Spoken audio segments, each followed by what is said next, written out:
지난주 시황 영상을 통해 언급드렸던 1987년 10월 19일 블랙 먼데이 사태가 2024년 8월 5일 월요일에 재현되면서 갑작스레 주식시장에 경기 침체 우려가 찾아왔습니다.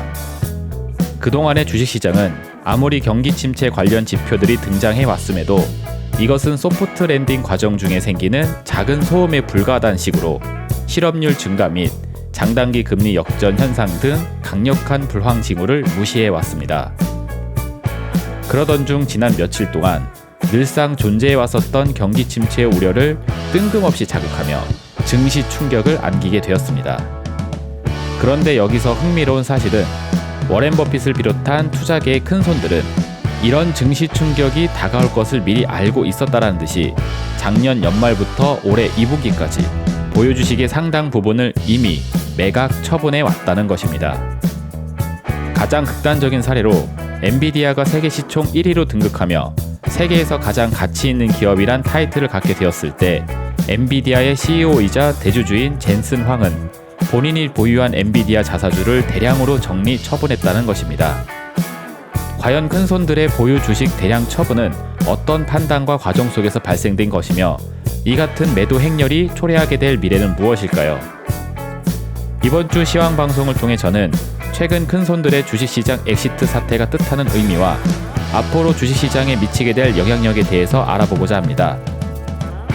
본 영상을 통해 최근 블랙 먼데이 사태가 재현된 근본적인 이유에 대해서도 역시 자연스럽게 이해할 수 있는 시간이 될 테니 이번 주 리더의 스탁마켓 나우 끝까지 함께 하시길 바라겠습니다.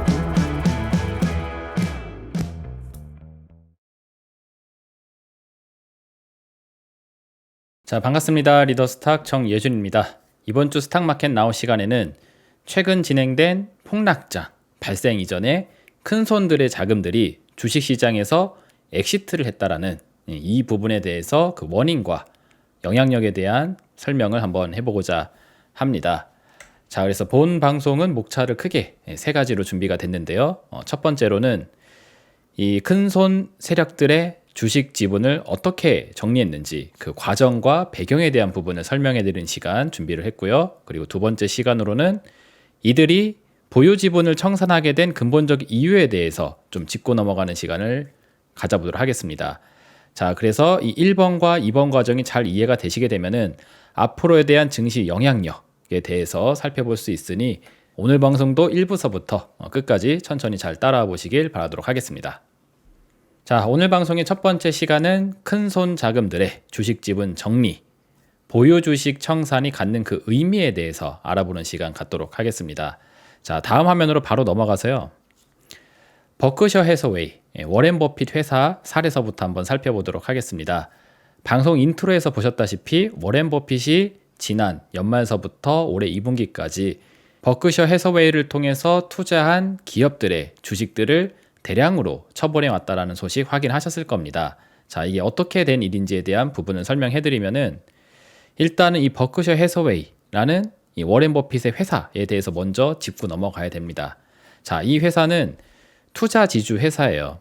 그러니까 투자 사업을 주력으로 하는 지주회사, 홀딩스라고 보시면 되겠습니다. 그리고 이 버크셔 해서웨이의 대표적인 특징 중에 하나가 바로 배당이 없다라는 겁니다. 오직 주가 수익률로 승부하는 회사예요. 이게 어떤 개념이냐면은 이 버크셔 해서웨이가 투자 사업을 통해서 자금을 유치를 받습니다. 그래서 버크셔 해서웨이의 주식을 산다라는 뜻은 야, 니네가 내 돈을 좀 굴려봐봐라. 그래서 투자 수익이 나오면은 그 투자 수익에 해당되는 만큼 나에게 베네핏을 돌려달라. 라는 건데 이 베네핏을 돌려주는 방법이 배당이 아니라는 겁니다. 배당이 아니라 수익분이 생기면은 이거를 다시 그대로 회사에 100% 재투자를 합니다. 그래서 또 돈을 벌겠다라는 거예요. 즉 우리가 발생시킨 투자 수익을 또 재투자해서 우리는 또 돈을 벌어줄 수가 있으니 배당을 받지 말고 우리가 계속 이익 성장을 내게 되면은 회사의 주가가 올라갈 거다. 그래서 회사의 주가가 올라가는 걸 통해서 수익을 가져가셔라 라고 하는 게 이 버크셔 해서웨이가 갖고 있는 대표적인 특징입니다. 그리고 현재까지 이러한 전략이 잘 먹혀왔어요. 장기적으로 버크셔 해서웨이의 주가는 우상향 추세를 그리고 있는 상태입니다. 그래서 이 버크셔 해서웨이라는 투자 지수 회사 같은 경우에는 이 주가가 올라가 주는 게 굉장히 중요해요. 이거를 못하게 되면은 투자자들이 떠납니다. 그러면 이 주가 수익률을 결정하는 주요 요인이 뭐냐? 그러니까 이 버크셔 해서웨이라는 종목의 주력 모멘텀이 뭐냐? 이걸 따져봐야 되는데 그게 바로 이 회사의 투자 실적이라고 보시면 되겠습니다. 자, 그래서 제가 밑에 이렇게 써놨죠? 이 회사의 주가를 결정하는 주요 요인은 투자 실적 되겠습니다. 물론 버크셔 해서웨이가 일반 다른 사업들도 가지고 있어요. 하지만 전문 분야는 투자 사업입니다. 그래서 오죽하면 이름이 투자 지주회사예요. 여러분들 우리나라의 신한 지주회사 상장되어져 있죠? 이 회사도 비슷한 개념입니다. 신한이라는 이 그룹사는 투자 관련된, 그러니까 금융산업 관련된 분야에만 사업이 진출되어져 있어요. 은행업, 보험업, 그리고 증권업, 자산운용 이런 것들로만 되어져 있고 기타 금융사업 외적인 부분에 대해서는 사업망이 없습니다. 그래서 금융 쪽에 전문된 지주회사라는 타이틀을 갖고 있죠. 비슷한 개념으로 생각하시면 돼요. 이 회사는 투자 쪽으로만 사업망이 다각화되어 있는 상태이고 이 투자 실적이라는 것이 이 회사의 코어가 되는, 즉 근간이 되는 내용이라고 보시면 되겠습니다. 그래서 여기에 엄청나게 신경을 써야 되는 회사가 바로 이 버크셔 해서웨이 워렌 버핏 회사 되겠습니다. 자, 근데 이런 회사가 보유 지분을 정리했다. 즉 다르게 이야기하면은 버크셔 해서웨이의 에쿼티 투자 지분이 축소됐다라는 뜻은 결과적으로 얘기하면은 주가 하락의 위험을 미리 예측했기에 선택한 결과입니다. 자, 이 부분을 좀 더 구체적으로 설명을 해드리면은 이 에쿼티라고 하니까는 되게 좀 복잡하게 보일 수가 있는데 이게 스탁마켓이라고 생각하시면 됩니다. 보통 그 투자 회사들이 포트폴리오 운영을 하는 데 있어서 주식하고 채권 이렇게 운영을 많이 하게 돼요. 비중이 이쪽이 제일 높습니다. 그래서 원금 손실 위험이 다소 있는 주식과 같은 상품들에 대한 적정 비중이 있을 것이고 상대적으로 원금에 대한 손실 위험이 굉장히 작은 채권 쪽에다가도 어느 정도 보유 비중을 세팅을 하겠죠. 그래서 만약에 장이 강세장이다. 위험을 좀 테이킹하기 괜찮은 장이다. 그러면은 에쿼티 쪽에 위험 자산 쪽의 지분을 늘리게 될 것이고 그리고 반대 상황이 좀 힘들 것 같다. 약세장이 예상이 된다. 위험을 테이킹하기에는 너무 리스키하다라고 판단이 되면은 반대로 에쿼티의 투자 지분을 줄이고 상대적으로 안전하다 볼 수 있는 채권, 현금성 자산 이런 쪽의 지분을 늘리게 됐겠죠. 그래서 버크셔 해서웨이 에쿼티 지분 축소, 즉 주식 대량 처분이라는 뜻은 바로 이 포트폴리오 운영을 이렇게 변화하고 있다라고 보시면 되겠습니다. 에쿼티에 대한 비중을 줄이고 본드라든지 그러니까 채권이죠. 채권이라든지 현금성 자산에 대한 투자 비중을 늘린다라는 거. 그래서 이게 투자 회사 차원에서 진행이 되기 때문에 뭔가 이렇게 안 와닿는 건데 이거를 그냥 일반 개인의 포트폴리오 운영이라고 생각하시면은 이해가 쉬워요. 그러니까 여러분들이 투자를 하는데 뭔가 좀 쫄린다. 주식 투자를 적극적으로 하기에는 장이 너무 위험하다 싶으면은 보유 주식을 좀 정리해서 현금 위주로 많이 좀 비중을 확대해 놓겠죠. 똑같은 거라고 생각하시면 되겠습니다. 그래서 버크셔 해서웨이 워렌 버핏의 지분 매각은 바로 주식 하락 위험, 에쿼티의 위험 노출에 대해서 지금 부담스러워하고 있다라는 그 배경에서 진행된 거라는 겁니다. 자, 그리고 이 과정에 대한 부분을 조금 더 설명을 해드리도록 할게요. 자, 이 기사를 한번 보시길 바라도록 하겠습니다. 워렌 버핏이 1분기 때 주식을 133억 정도를 이제 매도를 했다고 합니다. 그러니까 133억 달러를 매도를 했대요. 그러면서 한 이야기가 우리가 투자해 놓은 투자 기업들이 대부분 올해, 그러니까 24년도 올해를 이야기하는 거예요. 올해 수익이 감소될 걸로 예상이 된다라고 하면서 정리를 한 겁니다. 그러니까 회사의 가치가 올라가는 게 아니라 회사가 실적 악화를 경험하면서 가치가 떨어질 걸로 예상이 되다 보니까는 정리를 했다라는 거죠. 우리나라의 증권사 같은 경우에는 국내 상장되어 있는 대다수의 주식들이 하반기가 되었을 때 실적이 개선될 거다라는 리포트를 쓰고 있는데, 워렌 버핏의 눈으로 보았을 때 워렌 버핏이 그렇게 심사숙고해서 선정한 그런 기업들의 대부분이 수익 감소, 어닝 쇼크가 예상된다고 하면서 주식을 정리한 겁니다. 그래서 워렌 버핏의 판단이 맞았는지 아니면 국내 증권사의 판단이 맞는지는 이 하반기가 돼보면 알 수 있겠죠. 근데 어쨌든 워렌 버핏은 이러한 판단을 했다라는 점, 그래서 주식 매도가 이어지게 된 겁니다. 자, 그리고 이러한 과정은 작년서부터 시작이 됐어요. 요것도 보시면은 워렌 버핏이 GM, 제너럴 모터스의 주식을 모두 매각했다라는 기사가 23년도 11월 16일 날 발생이 됐습니다. 그러면은 워렌 버핏이 GM, 이 자동차 회사를 왜 전부 팔았을까요? 미국의 GM이라는 회사가 개별적으로 안 좋아서 그런 것도 있겠지만, 제가 봤었을 때는 이 자동차 산업이라는 것 자체에 경기 악화가 찾아올 것이라는 걸 예상해서 정리를 한 게 아닌가 생각이 됩니다. 이것도 역시 우리나라 자동차 산업을 바라보는 눈높이하고는 다소 차이가 있죠.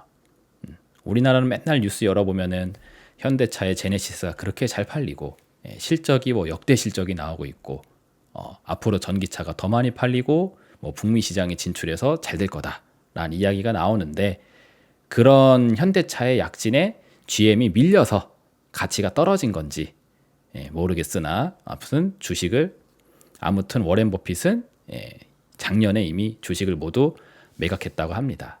제 생각에는 자동차 산업 전체에 대한 악재 상황, 즉 경기 악화에 의해서 자동차 판매량이 전체적으로 줄어들게 되는 상황, 그로 인해서 제너럴 모터스도 피해를 보겠다 생각이 돼서 정리를 한 게 아닌가, 개인적으로 저는 그렇게 생각을 합니다.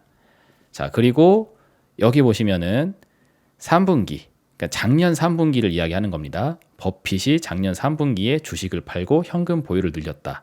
그러니까 작년 3분기에도 계속 주식 매도를 해왔다라는 겁니다. 그러면서 여기 GM도 있지만 여기 P&G라는 회사도 확인이 되죠. P&G는 여러분들도 많이 익숙하게 접하고 있는 기업일 겁니다.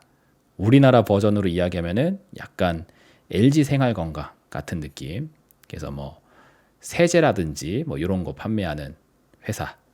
그래서 이 회사도 완전 주식을 처분했다고 하죠. 그래서 이러한 과정을 작년서부터 현재까지 쭉 이어오게 된 겁니다. 그리고 제가 기사는 준비 안 했지만은 올해 2분기 때에는 특히나 애플 주식을 많이 매도를 했다라는 기사가 나오고 있어요. 자, 그래서 현재 기준으로 보게 되면은 버크셔 해서웨이는 현금 보유액이 지금 사상 최대 수준이라고 합니다. 아까 전에 보셨던 에쿼티의 보유 비중을 줄이고 본드, 채권 및 현금성 자산에 대한 비중을 사상 최대 규모로 늘렸다라는 거죠.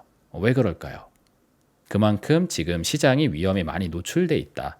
적극적인 투자를 할 때가 아니다. 라는 판단에서 진행을 했겠죠.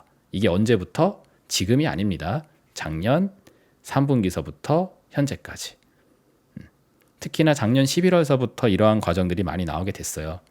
그래서 따지고 보게 되면은 23년도 11월서부터 24년 6월, 최근 2분기까지 금리 인하에 대한 기대감이 생기면서 증시가 반등을 하고 있는 시간이었었는데, 그 반등장 속에 워렌 버핏은 보유 지분을 대규모로 청산해 왔다라는 사실이 드러나고 있습니다. 자, 이 과정을 차트와 함께 보시면은 조금 더 실감이 나실 거예요. 이게 우리나라 코스피 지수 차트입니다. 우리가 작년 11월서부터 올해 6월 2분기까지 지수가 올라가는 장을 경험을 했는데, 미증시도 마찬가지로 올라갔었죠. 이 상황 중에 어떠한 이벤트가 있었었는지, 그리고 이 이벤트 속에서 버크셔 해서웨이는 보유 지분을 정리했다고 하는데 어떻게 정리하게 된 것인지를 한번 따져보시면은 이러한 흐름이 있습니다. 일단 요거 먼저 볼게요. 요 장대 양봉, 이게 지수 차트인데, 이게 지수가 2400 초반에서부터 2500까지 하루에 100포인트가 올라갔었을 때가 요 날 있었습니다. 그리고 요 전까지는 차트가 이렇게 우하향으로 떨어지고 있는 중이었어요. 코스피 지수가 한 2650 정도를 정점으로 두고 피크를 친 다음에 여기서부터 줄줄이 떨어져서 2300대를 깨고 2200대까지 내려온 적이 있었었는데, 이렇게 급작스럽게 빠지고 있는 지수를 브레이크를 딱 잡은 다음에 여기서 갑자기 폭등 랠리로 전환시켰을 때 이게 어떠한 과정에서 나오게 됐는지를 살펴보면은 바로 이런 이슈가 있었다는 겁니다. 공매도 전면 금지 발표. 그러니까 장이 떨어지니까 사람들이 공매도를 허용해줘서 이렇게 되는 거다. 그러니까 외국인 투자자들이 우리나라 주식시장에 들어와가지고 공매도를 가지고 장난질을 친다. 그래서 얘네들 때문에 장이 안 올라가는 거다. 이런 이야기를 자꾸 하면서 이 문제를 자꾸 정치적으로 끌고 가는 분위기였습니다. 그래서 공매도를 금지해 줄 수 있는 정치인이 나타난다 하면은 주식하는 모든 투자자들이 그 사람을 지지해주고 찍어줄 수 있을 것 같은 그런 분위기로 몰고 간 다음에 이 공매도만 금지가 되면은 모든 게 해결될 것 같은 그런 분위기 조성을 했단 말이에요. 그리고 나서 정부가 공매도를 전면 금지하는 발표를 하게 되었고, 그 모멘텀을 받아서 갑자기 추락하고 있었던 증시를 이렇게 거꾸로 뽑아 올리게 된 겁니다. 그래서 여기를 스타팅으로 해서 여기서부터 여기까지 이만큼 올라가게 된 거예요. 그래서 이 반등장이 이런 이슈를 가지고 상승을 했다라는 거죠. 그리고 또 눈에 띄는 부분 요거 이전 고점 2650포인트란 자리를 정점으로 두고 떨어졌는데 이거를 다시 탈환하는 이런 기록적인 시세가 여기서 또 터졌는데, 이때는 뭐에 의해서 상승이 나왔느냐? 바로 금투세 폐지에 대한 기대감. 금융 투자와 관련해서 세금을 너무 많이 낸다. 그래서 이거를 폐지하면은 사람들이 좀 더 주식 투자에 적극적으로 임하게 될 텐데 이거를 안 해준다. 그래서 특히나 우리나라 장이 다른 나라 장보다 약한 거라고. 이런 식의 이야기가 뉴스에서 계속 나왔었습니다. 그러다가 주식장이 너무 상대적으로 덜 올라가니까 미장은 막 신고가를 쓰고 앉아 있는데 우리는 여기서 아직도 길길대고 있다. 그러니까는 저거 폐지해야 된다고. 그래서 이거 폐지해 줄 수 있다 하게 되면은 또 대한민국에 존재하는 모든 투자자들이 적극적인 지원과 지지를 해줄 수 있을 것 같은 분위기. 그죠? 그래서 국민들이 바라니까 국민의 힘을 바탕으로 정책을 해야죠. 정치인들이. 그래서 그런지 금투세도 폐지될 수 있을 것 같다라는 기대감이 생겼습니다. 물론 시행되지는 못했지만 기대감이 있었어요. 그래서 이걸 또 뽑아 올린 겁니다. 그래서 이전 전고점 탈환되지 않을 거라고 생각했던 이전 전고점이 여기서 탈환이 됐어요. 그죠? 그리고 나서 여기서는 또 2650포인트를 돌파하고 그 이상까지 추가 상승이 나오게 됐는데, 저 때는 왜 올라갔느냐? 바로 2024년 2월서부터 여기 동그라미 친 자리 여기서부터 시작이 됐어요. 이게 여기서부터 저 PBR 테마 열풍이 불기 시작을 했습니다. 갑자기 뜬금없이 이게 왜 생겼는지 저는 아직도 의문인데, PBR이 낮은 종목이 좋은 거다라는 이상한 어떤 이제 붐이 불었어요. 그래서 PBR이 낮은 종목이면은 좋은 종목, 저평가 종목 이런 걸 사야 되는 거다라고 하더니 이 저 PBR 테마의 중심에 이제 현대차가 있었습니다. 그래서 원래 현대차라는 종목은 시장을 주도하지 못하고 계속 이렇게 좀 우하향으로 떨어지고 있었던 그런 종목입니다. 상대적으로 많이 약세했었어요. 그러니까 이상하게 2차 전지는 잘 팔린다고 하면서 23년도에 그렇게 잘 올라갔었을 때 2차 전지가 잘 팔리면은 전기차가 잘 팔린다는 뜻이잖아요. 그리고 전기차가 잘 팔리면은 현대차가 또 잘 된다는 뜻인데, 현대차를 외면해 놓고 2차 전지만 그렇게 올려대더니 여기서 갑자기 PBR이 낮은 종목이 좋은 거다. 근데 현대차가 PBR이 낮더라 하면서 갑자기 현대차가 바닥에서부터 폭등을 하기 시작을 하게 됩니다. 그러면서 이 랠리를 만들어주게 되었고, 그 다음에 이전 고점에서 저항을 받을 법했는데 이걸 또 이만큼 뚫어내게 됐어요. 그러니까 여기서부터 탄력을 받고 여기서 한 차례 더 땅 띄워주는 시세. 그래서 전고점이 돌파하게 된 거죠. 그럼 요때는 또 무슨 일이 있었었느냐? 요때도 그렇고 여기서 전고점을 또 뚫어내는 요것도 그렇고 그리고 여기서 이 전고점을 또 뚫어내는 요것도 그렇고 이때마다 나왔던 이벤트가 뭐냐면 바로 2024년에 금리 인하 기대감입니다. 금리 인하를 할 거라는 기대감. 왜? 물가가 이제 하락하고 있다. 그래서 뭐 PCE 지표, CPI 지표 이런 거 나올 때마다 물가가 잡히고 있으니 우리는 이제 금리 인하를 할 수 있을 것이다. 그리고 경기 지표가 생각보다 좋지가 않다. 그러니까 빨리 우리는 금리 인하를 시작해야 될 것이다. 하면서 금리 인하에 대한 기대가 있다고 하면서 물가가 떨어지는 지표, 그리고 경기가 악화되는 지표가 나올 때마다 이게 금리 인하에 대한 기대라는 이름으로 호재성 이벤트가 되더니 이렇게 전고점을 한 번 뚫고 여기서 두 번 뚫고 세 번 뚫고 올라가는 과정이 있었다라는 거죠. 자, 이 이야기를 제가 왜 이렇게 상세하게 하냐면은 이 시간 속에서 워렌 버핏은 뭐 했다? 버크셔 해서웨이가 투자해놓은 투자 지분들을 정리를 해왔다라는 겁니다. 가만히 살펴보게 되면은 이 증시를 끌어올렸던 이 요인들 중에 실적적인 차원, 경기라는 차원, 펀더멘털적 차원의 상승 요인은 하나도 없어요. 그래서 어떻게 보면은 뭐 기업 입장에서는 실적이고 뭐 경제 입장에서는 경기, 그러니까 불황이냐 호황이냐 이런 것들이 가장 코어가 되고 근간이 되는 내용이라 할 수 있겠죠. 근데 그렇게 근간이 될 수 있는 내용이 아니라 다소 좀 지엽적인 그런 내용들을 뿌리면서 요거를 뽑아 올릴 때, 그래서 지수가 2200에서부터 2800까지 올라가고 2900까지 다 올라가게 되니까는 증시가 떨어질 거라는 기대, 혹은 경기가 악화되고 있다는 우려, 혹은 펀더멘털이 무너지고 있다라는 사실, 이런 것들이 이제 다 외면을 받아오게 됐던 거죠. 근데 그 시간 동안 워렌 버핏은 대규모 지분 청산을 했다라는 사실, 이런 거를 우리가 다시 리마인드 해볼 필요가 있습니다. 왜냐하면은 어쩌면은 이러한 과정들이 주식시장에서 늘상 경험하는 일종의 속임수, 페이크일 수 있기 때문입니다. 제가 주식 투자 판때기를 약간 이제 뭐 카지노 도박판처럼 생각하시는 게 실전 투자를 하는 데 있어서는 오히려 좋을 거다, 그런 말씀을 오랜 시간 동안 많이 드려왔습니다.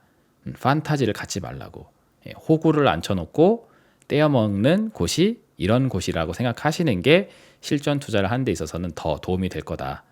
그래서 근간이 되는 내용은 빼먹고 이런 이야기를 하면서 상황을 속여놓은 다음에 이들은 엑시트를 해서 나가는 중에 많은 개인차분들은 지수가 여기서부터 여기까지 올라가니까 상황이 좋아지고 있구나, 개선되고 있구나 라고 하면서 매수 쪽으로 생각을 전환했을 거라는 거죠. 그래서 보통의 일반 대중 투자분들이 매수라는 시간 동안 워렌 버핏의 버크셔 해서웨이는 매도 방향으로 스위칭을 했다라는 거. 이게 이따가도 제가 다오 이론에 대해서 설명해 드리겠지만 이런 부분이 실전 투자를 하는 데 있어서 되게 중요한 대목이라고 생각을 합니다. 그래서 어쨌든 이들은 이런 엑시트 과정을 갖고 있었다라는 점, 이게 버크셔 해서웨이의 지분 정리의 배경 되겠습니다.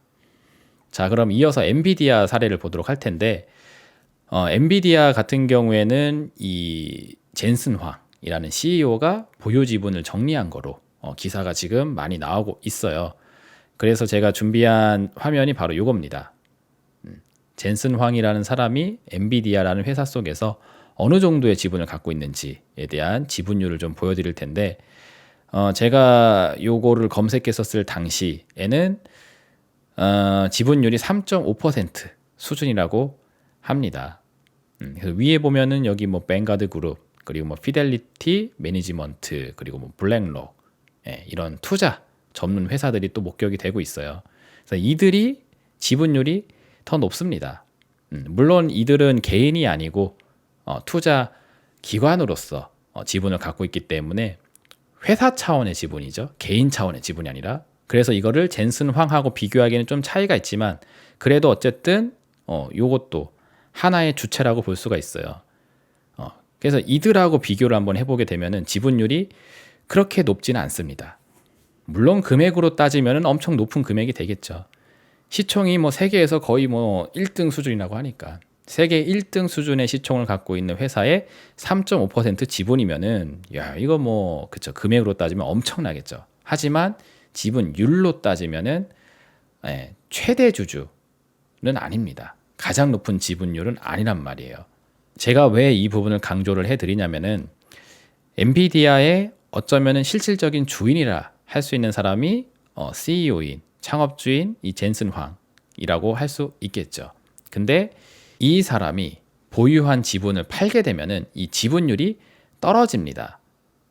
그리고 지분율이 떨어지면 떨어질수록 이 엔비디아라는 회사의 경영에 참여할 수 있는 그 권한 역시도 떨어질 수가 있다는 거예요. 그래서 보통 경영권을 방어하기 위해서라도 일정 부분의 지분을 꼭 잘 간직하려고 하는 게 보통 이런 CEO, 창업주들의 기본적인 자세라고 볼 수 있습니다. 근데 그럼에도 불구하고 지분을 정리했다라는 것은 뭔가 다른 목적이 있다라는 거죠. 자, 거기에 주안점을 두고 생각을 해보게 되면은 엔비디아뿐만 아니라 지금 뭐 매그니피센트 7에 해당되는 빅테크 기술주들이 전체적으로 이런 흐름을 똑같이 내고 있어요. 여기 보시면은 베이조스, 아마존이죠. 그리고 젠슨 황, 엔비디아, 그리고 피터 틸. 이거는 페이팔 창업주이기도 하고 오픈 AI를 만드는 창업주이기도 하죠. 네, 그리고 저커버그는 메타 플랫폼스, 과거 이제 페이스북, 그 회사의 창업주이자 CEO들 되겠습니다. 그러니까 이 사람들이 지금 전부 다 주식을 팔고 있어요. 본인이 보유한 지분을. 아까도 얘기했다시피 CEO로서 경영권 참여를 하기 위해서는 지분 보유가 필요합니다. 제가 여기 써놨죠. 창업주 CEO로서 경영권 참여, 그러니까 실질적인 지배. 이 회사는 내가 주인이다 라는 그 지배권을 갖기 위해서는 보유 지분을 최대한 유지하려고 해야 합니다. 이거를 놓쳐버리게 되게 되면 다른 사람들이 주인 역할을 하게 된단 말이에요. 그래서 내가 이 회사를 만드는데 쇠가 빠지게 인생을 녹여가지고 탈탈 털어가지고 이 회사를 만들었는데 지분율을 빼앗기면서 주인이 넘어가 버리면은 죽 써서 개 주는 꼴이 되잖아요. 그렇죠? 그걸 막기 위해서 보유 지분을 유지하도록 노력을 해야 돼요. 그게 기본 자세입니다. 근데 이들이 지금 전부 다 뭘 하고 있다? 그럼에도 불구하고 보유 지분을 매각하고 있다라는 거. 그래서 이들이 보유 지분을 매각한다라는 거는 어떠한 판단에 의해서 나오게 되는 것이냐? 바로 이거죠. 지분을 보유함으로 인해서 발생되는 메리트보다는 지분을 청산했었을 때, 내가 갖고 있는 자사주의 주식을 정리했었을 때 발생될 수 있는 메리트가 더 높다. 이 판단이 서게 될 때만 이 행동이 나올 수가 있는 겁니다. 그러니까 뭔가 지분을 정리하는 데 있어서의 메리트가 굉장히 클 만한 상태가 됐다라는 거죠. 그러니까 이 판단하에 정리를 하고 있는 거고, 이게 젠슨 황의 얘기가 아니라 빅테크 기술주들의 대다수가 경험하고 있는 상황이 되고 있다라는 점. 그러니까 뭔가 좀 이상하다라는 느낌을 가지셔야 됩니다. 자, 그럼 이어서 이 대주주들이 지분을 청산하게 된 근본적인 이유. 아까 이야기했잖아요. 지분을 정리했었을 때 메리트가 더 클 경우에 하는 판단이라고. 그러면은 메리트가 커지게 되는 그 이유가 무엇인가? 그 얘기죠. 거기에 대한 이야기를 하기 위해서 2부 시간으로 넘어가서 이 회사의 내재 가치와 주가 간의 극심한 괴리 현상이 발생되고 있다는 부분. 요거를 한번 좀 설명을 드려보도록 하겠습니다. 자, 다음 화면으로 넘어가 볼게요. 왜 주요 주주들이 본인의 지분을 청산하는가? 그 이유는 지분을 갖고 있는 것보다는 청산하는 게 더 높은 메리트가 있기 때문에. 자, 근데 이 경우가 어떠한 경우인지를 설명해 드리겠다는 겁니다. 일단 첫 번째로 회사의 펀더멘털이 붕괴될 수 있는 위험, 즉 회사의 순이익이 급감될 수 있는 우려가 있을 때 이런 판단을 하게 됩니다. 자, 왜 그러냐면은 내가 이 회사의 지분율만큼 이 회사의 순이익을 내가 컨트롤할 수 있는 권한이 있습니다. 자, 이해가 잘 안 되실 수 있는데 쉽게 얘기할게요. 자꾸 큰 회사 이런 쪽으로 하면 거리감이 느껴지기 때문에 이해가 잘 안 되실 수 있는데, 그 규모를 줄여보시면 됩니다. 자, 예를 들어서 제가 A라는 회사를 설립했다고 할게요. 그리고 완전 신생 기업이에요. 그래서 동료가 딱히 없어. 저 혼자 그냥 만든 회사입니다. 그래서 이 회사의 지분율이 100%가 전부 다 내 거예요. 근데 이 회사가 대박이 났네. 그래서 뭐 1년에 예를 들어서 뭐 100억씩 번다 하게 되면은 이 100억이라는 순이익을 내가 지분을 100%를 갖고 있기 때문에 100% 내 판단하에 이 돈을 운용할 수가 있다는 겁니다. 그러면은 이 A라는 회사, 법인에 지금 집계가 되어져 있는 돈이지만 내가 100% 컨트롤력을 갖고 있으니까는 내 돈처럼 운용을 할 수 있겠죠. 물론 개인이 법인의 돈을 100% 마음대로 쓸 수는 없겠지만 한편으로 보면은 내 통제 범위에 있는 돈이기 때문에 내 돈처럼은 운용을 할 수가 있다. 회사를 위해서. 그래서 지분을 많이 갖고 있으면 갖고 있을수록 그 순이익에 대한 통제권이 있다라는 거죠. 자, 근데 만약에 회사의 순이익이 빵이 된다. 혹은 적자가 된다. 라고 한번 생각을 해보세요. 그러면은 내가 컨트롤할 수 있는 돈이 사라지게 되는 거고 심지어 적자이다 하면은 그 회사가 발생시키는 빚만큼의 손실이 나한테 책임이 들어오게 되게 됩니다. 내가 지분을 갖고 있는 만큼. 자, 그래서 지분을 털고 싶을 때는 딱 하나예요. 이 회사가 망할 것 같을 때 혹은 극심한 적자를 경험할 것 같을 때 그럴 때 정리를 하게 됩니다. 자, 그리고 두 번째로는 이런 경우가 있죠. 주가가 지나치게 고평가일 때, 즉 고 PER, 회사의 EPS 성장은 떨어지는데 주가만 올라가요. 쉽게 얘기해서 회사의 내재적인 가치는 무너지고 있는데 이상하게 사람들이 이 회사가 좋은 주식이라고 하면서 막 사줘. 그래서 주가만 펌핑이 돼서 엄청나게 올라가져 있어. 그럴 때에는 주가가 정점이 있을 때 한번 팔자.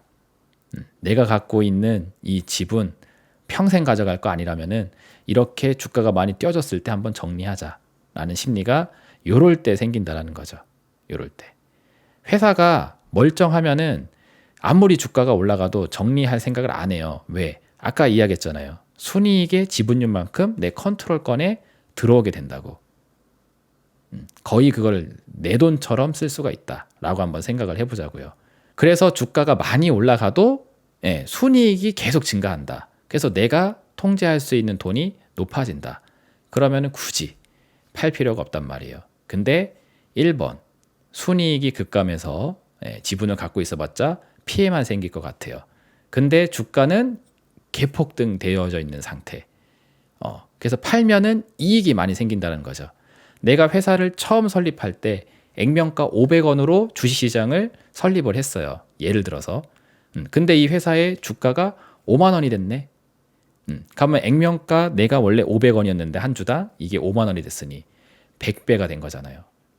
그래서 100배의 이익을 낼 수 있는 상황인데 순이익은 박살나 있다.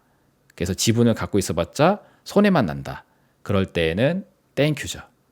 주식을 정리하기 최적의 타이밍입니다.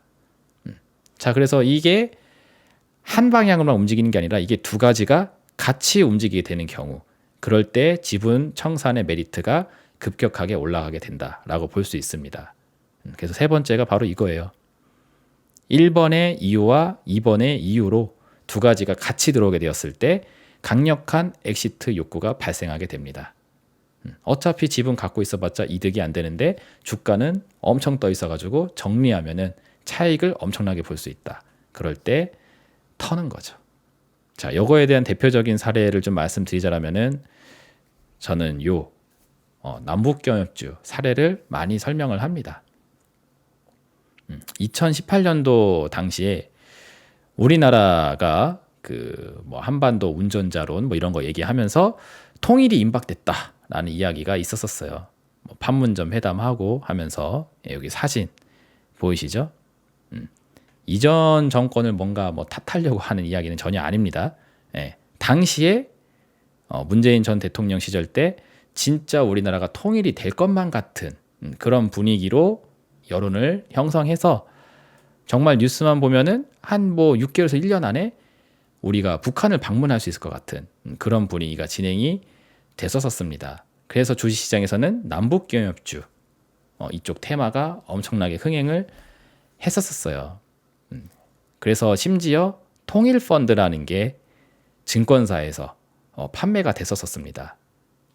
그래서 여기 통일펀드, 우리나라하고 북한이 통일되게 되었을 때 이 남북경협주 이런 종목들이 수혜가 된다. 그래서 이런 종목들을 펀딩을 시킨 겁니다. 그래서 이쪽에 투자를 해라. 그러면 나중에 통일이 되었을 때 엄청난 돈이 되어 있을 거다라는 이름으로 이 남북 회담에 대한 여론과 뉴스가 나오고 있었을 때 많은 개인차분들에게 이 펀드를 팔았다라는 거죠. 근데 여기 보시면은 아시다시피 수익률이 다 깨져 있죠.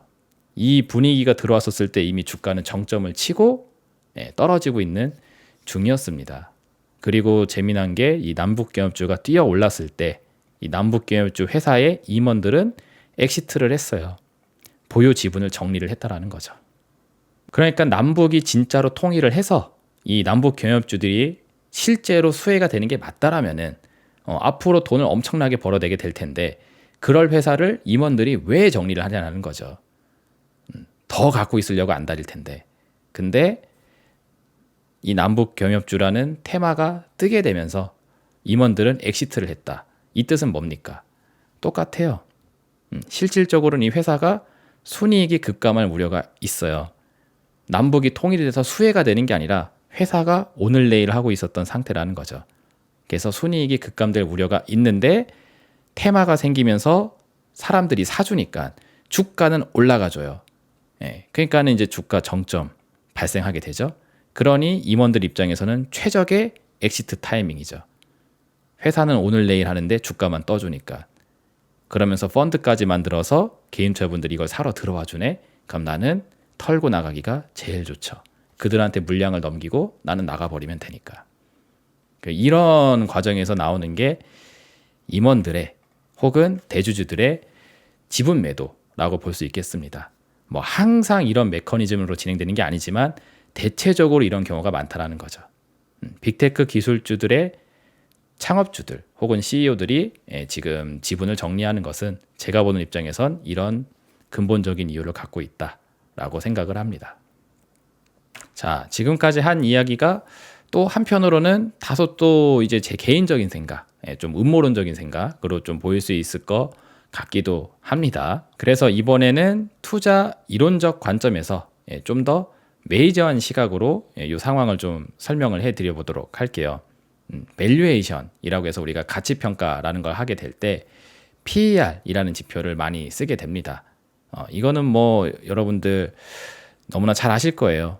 제 방송을 보시는 시청자 수준 정도 된다라면은 아마 뭐 이거는 그냥 뭐 툭 치면 툭 나오는 정도의 상식이라고 생각이 됩니다.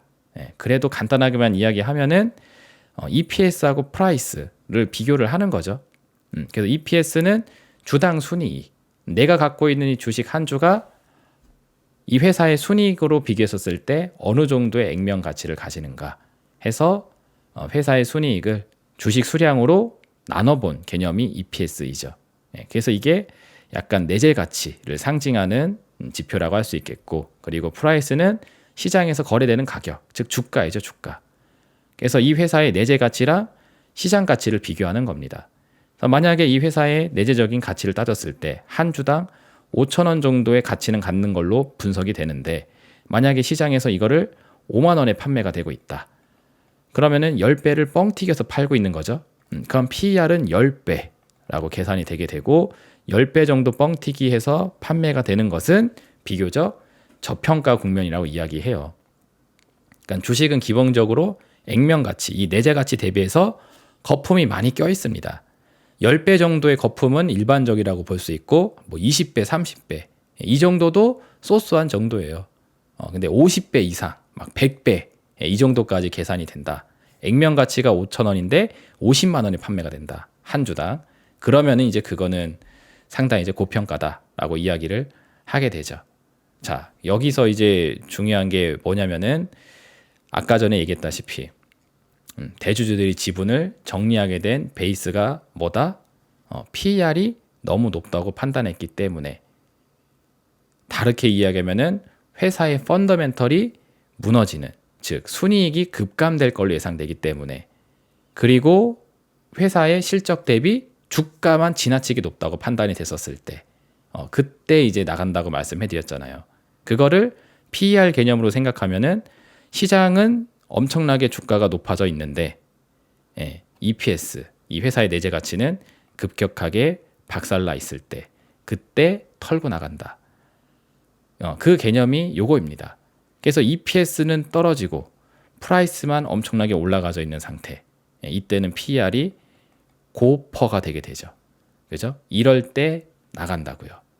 그리고 이러한 관점의 밸류에이션 평가법은 가치 투자의 기본이라고 할 수 있습니다.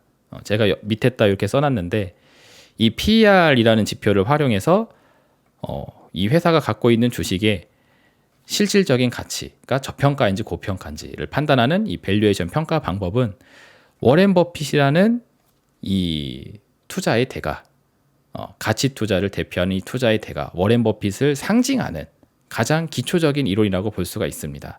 자, 근데 우리 아까 워렌 버핏이 물량을 정리했다고 이야기했잖아요. 작년 연말서부터 올해 연초까지. 그러면은 이 워렌 버핏이 엑시트를 하게 된 배경도 뭐다? EPS가 박살나는데 주가만 너무 높다.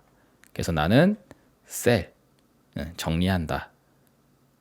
요 개념이라는 거죠. 그죠? 그리고 EPS가 떨어진다라는 부분, 여기에 주목을 해서 한 단계만 더 들어가 볼게요. 자, EPS를 계산하는 산식, 이거죠. 분자에 들어가는 게 실적이고 밑에 들어가는 게 주식 수입니다. 그래서 이 어닝, 실적이라는 부분이 이제 기업의 펀더멘털을 뜻하게 되는 거죠. 결과적으로 이 회사가 돈을 잘 벌고 있느냐, 내일 모레 하고 있느냐, 그게 이 회사의 뿌리, 근간이라 할 수 있기 때문에 이 기업의 펀더멘털을 책임지고 있는 실적, 어닝, 이게 떨어지게 되게 되면은 EPS가 같이 박살나게 됩니다. 그리고 주식 수량은 일반적으로 변하지가 않아요. 회사가 증자를 하거나 감자를 하게 되면은 회사의 주식 수량이 변화하겠지만, 일반적인 재무 상황에서는 증자나 감자를 하지 않으니까 요거를 이제 플랫하게 고정시켜 놓고 EPS가 떨어질 수 있는 가능성은 오직 어닝이 떨어지는 것밖에 없어요. 자, 그러면 이제 다시 돌아가 보자고요. 워렌 버핏이 지분을 정리하는 데 있어서 PER이 너무 높기 때문에, 그래서 PER이 너무 높다고 평가한 이유는 EPS가 떨어질 거라고 생각했기 때문에, 그죠? 그리고 EPS가 떨어질 거라고 생각했다는 뜻은 곧 주식 수량은 고정이니까 어닝이 박살날 걸로 판단했기 때문에입니다. 자, 다르게 이야기하면은 회사의 실적이 박살날 우려가 있기 때문에 종목을 정리했다. 이걸 또 다르게 이야기하면은 해당 기업의 펀더멘털이 무너질 걸로 평가했기 때문에 종목을 정리해서 엑시트를 했다. 이 뜻이 되게 됩니다. 자, 그래서 정리를 해보게 되면은 회사 내부 사정의 가장 밝은 최고 경영자, CEO들, 보유 주식을 털었다고 했잖아요, 그렇죠? 이들, 그리고 항상 회사의 주요 경영 상황을 주시하고 있는 투자 회사, 워렌 버핏의 버크셔 해서웨이 같은 투자 지주 회사는 본인들이 투자해놓은 회사가 잘 굴러가고 있는지에 대한 부분을 면밀히 모니터링을 하고 있다는 거죠. 그래서 상황을 또 잘 알고 있을 거란 말이에요. 그래서 이런 CEO와 투자 회사가 EPS가 하락할 걸 전망을 해서 대량으로 지분 정리를 했다라는 것.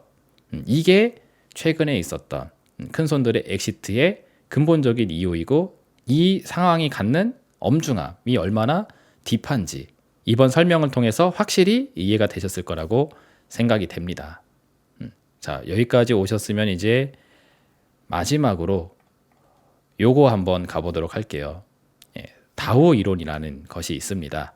오늘은 이 다오 이론이라는 것을 기본 베이스로 해서 또 상황 설명을 좀 드려보도록 할 텐데, 제가 맨날 뭐 HTS방 너머에 그런 세상 돌아가는 이야기를 기준으로 뭐 시황 얘기만 하다 보니까는 이런 좀 이론적인 이야기는 잘 안 하는 편입니다.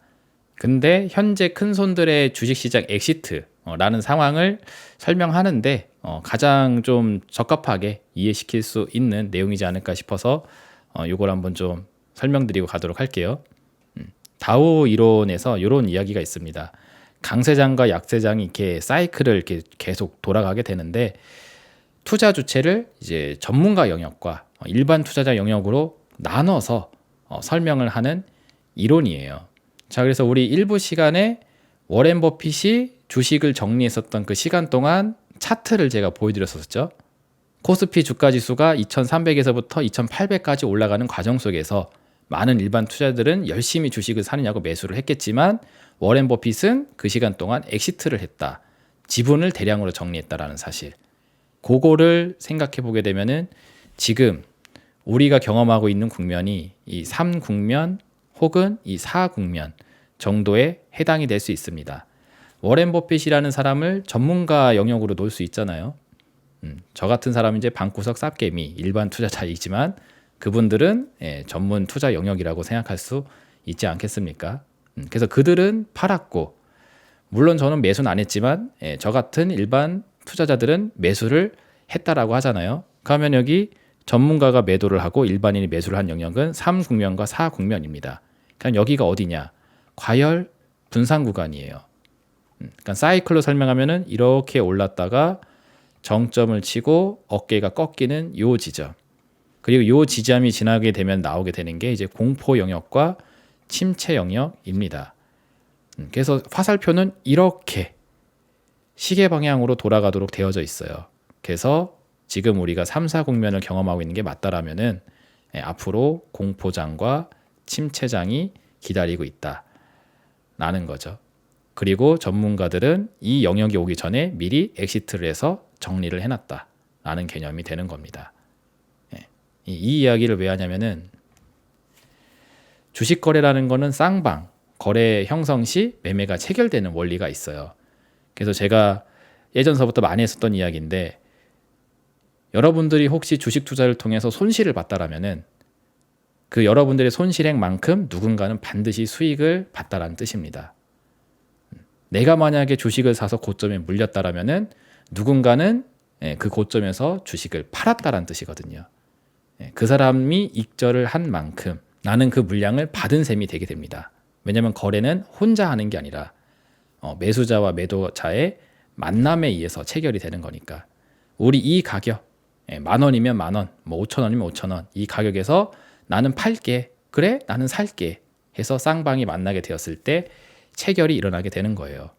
그래서 전문가 영역에 해당되는 사람들이 매도를 통해서 익절을 봤다라는 뜻은 그거를 받아주는 사람 입장에서는 이제 고점에서 물리게 된다라는 뜻입니다. 그래서 제가 맨날 입버릇처럼 했었던 이야기가 4%가 수익을 볼 때 96%가 손실을 본다. 누군가가 수익을 본다는 뜻은 누군가가 손실을 본다는 뜻.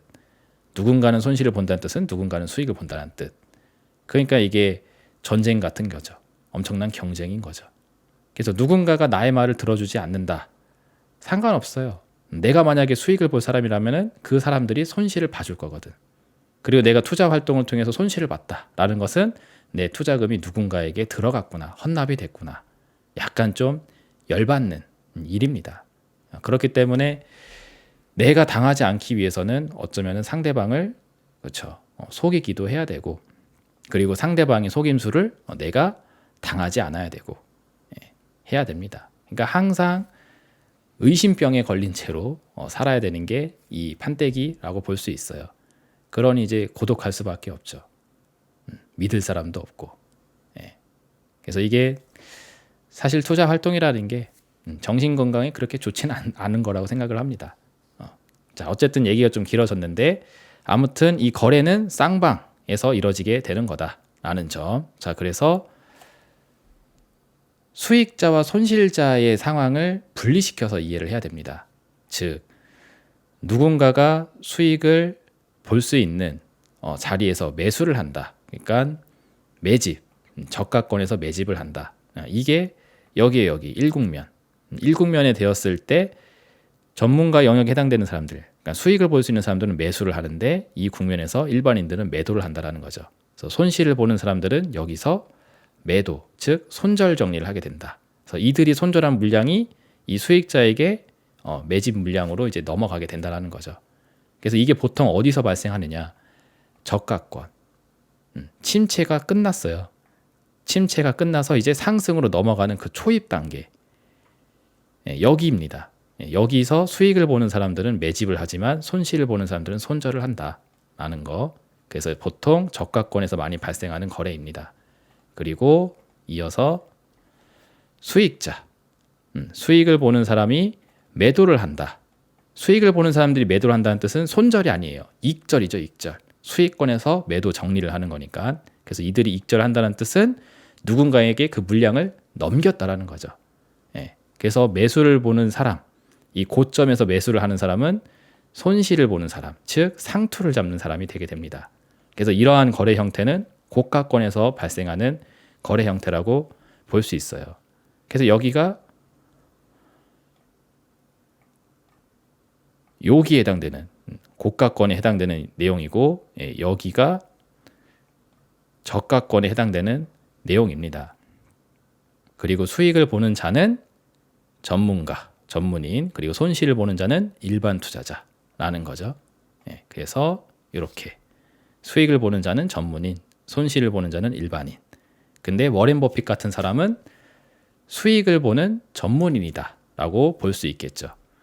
근데 그 사람이 뭘 했다? 대량의 엑시트를 했다. 그래서 따지고 보면 우리는 이 국면에 있다라고 볼 수 있겠고, 여기서 매도 전략이 들어가지 못했다 하게 되면은 앞으로 맞이하게 될 이 국면에서 손실을 볼 확률이 높아지게 되겠죠. 워렌 버핏을 수익을 보는 전문가 입장이라고 볼 수 있다면, 만약에 워렌 버핏이 일반인 같은 실수를 저지른 거다. 그러면 이제 상황은 반대가 되겠지만, 워렌 버핏은 전문 투자자이다라고 생각을 하게 되면은 다우 이론상 이 국면에서 우리는 여기를 보러 가게 될 가능성이 높습니다. 그래서 이런 이론적인 차원으로 보았을 때에도 대주주 지분을 갖고 있는 자들이 보유 주식을 청산하고, 그리고 투자 지주 전문 회사가 보유 에쿼티 물량을 대량으로 청산하고 하게 된 배경이 어떠한 과정에서 이어가게 됐는지에 대한 근간적인 부분을 또 살펴볼 수가 있겠어요. PER 측면에서 가치 투자를 해봐도 그렇고, 다우 이론상 국면으로 따져봐도 충분히 이해가 되실 거라고 생각이 됩니다. 자, 그럼 이제 마지막으로 이제 앞으로에 대한 증시 영향력에 대해서 살펴보도록 할 텐데, 아까 다우 이론상에서 봤었을 때에도 앞으로 이제 공포와 침체 국면이 남아있다라고 이야기를 하고 있죠. 만약에 그게 사실이라면은 좀 더 하락의 상황이 있을 걸로 전망이 되는데, 중요한 건 이게 단기적으로 땅 치고 끝나는 이벤트가 되느냐, 아니면 지속성을 지면서 가게 되느냐, 그리고 지속성이 있다라면은 언제까지 진행될 거냐, 이게 이제 또 주요 관건이 되게 됩니다. 자, 여기에 대한 설명을 해드리기 위해서 일단 악재에 대한 원인을 한번 살펴볼 필요가 있어요. 우리가 코스피 차트 기준으로 21년도 하반기서부터 22년 연말까지 이때 장이 이렇게 쭉 하락하게 됐었는데, 이때 하락의 원인이 금리 인상, 인플레이션이었었죠. 그리고 그 원인이 해소된다고 하니까는 23년 연초서부터 올라갔단 말이에요. 그래서 악재에 대한 원인이 무엇인지를 파악하고, 이게 해소가 될 때 반등에 대한 생각을 해볼 수가 있을 겁니다. 자, 근데 지금 주류 언론이 이야기하기로 악재에 대한 원인이 펀더멘탈, 경기 침체라고 하잖아요. 그죠? 그리고 앞전에 살펴봤었던 대주주의 지분 매도의 배경을 살펴봤었을 때도 펀더멘털 측인 문제인 걸로 파악이 되고 있죠. 그래서 악재에 대한 원인을 요거로 잡아놓고 생각을 하게 되면은 이 문제가 해소가 돼야지 엔딩점을 생각해 볼 수 있다라고도 설명해 볼 수 있겠습니다. 그렇게 여러분들이 받아들일 수 있다라면은, 이러면 이제 얘기는 쉬워져요. 이게 왜 망가지게 됐는지에 대한 근본적인 이유를 파악해서 그게 해결될 수 있는 미래를 생각해 보면 됩니다. 자, 그러면 요거 한번 보도록 할게요. 24년 8월 5일, 지금 영상을 찍고 있는 시점으로부터는 이제 어제입니다. 어제 블랙 먼데이라는 이름의 충격장이 하나 찾아오게 됐는데, 우리나라 장은 이제 코스피 차트 기준으로 마이너스 8%대 종가 마감을 하게 됐고, 일본의 니케이 같은 경우는 13%까지도 빠졌더라고요. 그래서 유사 사례를 찾아보기 힘든 대충격 상황이 오게 됐습니다. 뭐 우연의 일치인지는 모르겠는데 제가 지난주에 현재 상황이 블랙 먼데이가 터지기 전 상황하고 유사하다 그런 얘기를 했는데 뭐 어설프게 뭐 때려 맞췄는지 갑자기 블랙 먼데이라는 똑같은 이름을 하면서 월요일날 갑자기 작사를 내더라고요. 근데 재미난 건 뭐냐면은 이런 충격이 찾아왔었을 때 보통 뭔가 이유가 있어요. 이유. 특별한 뭔가 악재의 키워드. 예를 들어서 우리 코로나 팬데믹 터지면서 장 빠졌었을 때 그때 뭐 코로나라는 질병이 미국에 상륙하게 되면서 이게 전 세계로 퍼지고 있다라는 그런 뭔가 뜨거운 핫 이슈 이런 게 막 이렇게 시끄럽게 나오면서 장을 패게 되면은 아 이것 때문에 빠지는구나 그러면서 뭔가 그 이슈에 대해서 주목을 하게 되는데 따지고 보면은 월요일장 자빠질 때 특별한 악재의 키워드가 존재하지 않았습니다. 그냥 경기 침체에 대한 우려. 금요일 날 그 고용지표 데이터가 나왔는데 실업률이 생각보다 높다. 그리고 신규 일자리 건수가 많이 안 늘어났더라. 그거 가지고 팼는데 아무리 그래도 그렇지 이렇게까지 지수를 박살낼 만한 상황은 안 되는 내용이라는 거죠. 그래서 뚜렷한 침체 원인에 대한 제시가 없어요. 그리고 이 상황에 대한 해결책, 그러니까 이게 왜 터졌는지에 대한 부분과 이게 어떻게 되면 정리가 될 수 있는지에 대한 부분이 나오질 않습니다. 예를 들어서 코로나 팬데믹이다. 코로나 팬데믹이 원인이 됐으면은 코로나 팬데믹이라는 상황이 어느 정도 해소될 때까지, 그죠? 백신을 맞는다든지 뭐 이런 해결책이 나올 때까지 이런 이제 뭔가 포인트들, 체크 포인트가 있는데 이게 없었다라는 거. 그냥 단순히 불황 때문에 그랬다고 얘기를 합니다. 그러니까 이제 주식 투자자분들이 되게 어떻게 보면 이제 벙찐 거죠. 뭐라도 터지면서 나오면은 그럴 만한데 뭐 그냥 평상시대로 뭐 경기 지표 나왔고 생각보다 뭐 안 좋다고 하면서 좀 빼는구나. 그러면서 이제 아마 슬렁슬렁 아마 장을 보고 있을 겁니다. 근데 이게 이 정도까지 자빠질 거라고는 생각을 전혀 못했겠죠. 자, 보통의 투자분들은 이렇게 월요일장을 보냈을 겁니다. 하지만 여기서부터가 이제 중요하죠. 그동안에 제 시황 방송을 많이 보셨다 하시는 분들은 사실 증시가 이렇게 빠지는 게 어색하지 않은 상황에 있다라는 것을 잘 알고 계실 겁니다. 제가 오래전서부터 이 이야기를 주구장창 해왔잖아요. 제가 21년도 당시에 지수가 떨어질 거라는 이야기를 처음 하면서부터 22년도 연말에 코스피가 2100까지 떨어지게 됐는데 그 정도 떨어졌으면은 이제 장이 하락할 거라는 이야기는 그만하고 상승에 대한 이야기를 할 법도 한데 그때 그럼에도 불구하고 왜 추가 하락에 대한 가능성 여기에 대해서 제가 계속 제시를 할 수밖에 없었냐면은 바로 이것 때문에 우리가 현재 경험하고 있는 경제 상황이 심상치 않다. 인플레이션형 불황을 경험하게 될 것 같다. 그래서 이게 금융시장에만 영향을 주는 게 아니라 실물 경기까지 영향을 주게 될 걸로 보여진다. 그래서 불황 충격 쇼크가 있을 걸로 생각이 되기 때문에 저는 아직 시장의 진저점을 이야기하기가 힘들 것 같습니다. 라는 이야기를 주구장창 1년이 넘어가는 시간 동안 계속 해왔죠. 지금도 마찬가지이고. 그래서 저는 여기에 대한 부분이 항상 물음표 상태로 남아있었기 때문에 월요일장이 그렇게 장이 자빠졌었을 때 그렇게 딱히 놀라울 만한 상황은 아니었다라는 거죠. 오히려 증시가 이러한 상황을 무시한 채 올라갔던 게 더 신기루 같은 현상이라고 많이 설명을 해드렸습니다. 그래서 요거 그래프 많이 그려드렸었는데 간단하게 설명해 드리면은 우리가 과거에 경험했었던 코로나 팬데믹, 뭐 우크라이나 러시아 전쟁, 중동 지역의 전쟁, 그리고 뭐 남중국해 지역의 지정학적 리스크, 그리고 이상 기후 때문에 뭐 파나마 운하가 끊어졌다 이런 이야기들, 뭐 곡물 가격이 상승하고 있다, 에그플레이션이다, 사과값이 금값이다, 뭐 이런 것들, 이런 일련의 과정들은 전부 다 공급 충격에 의해서 가격이 올라가는 서플라이 쇼크 차원에서 발생된 비용 인플레라고 설명을 해드렸습니다.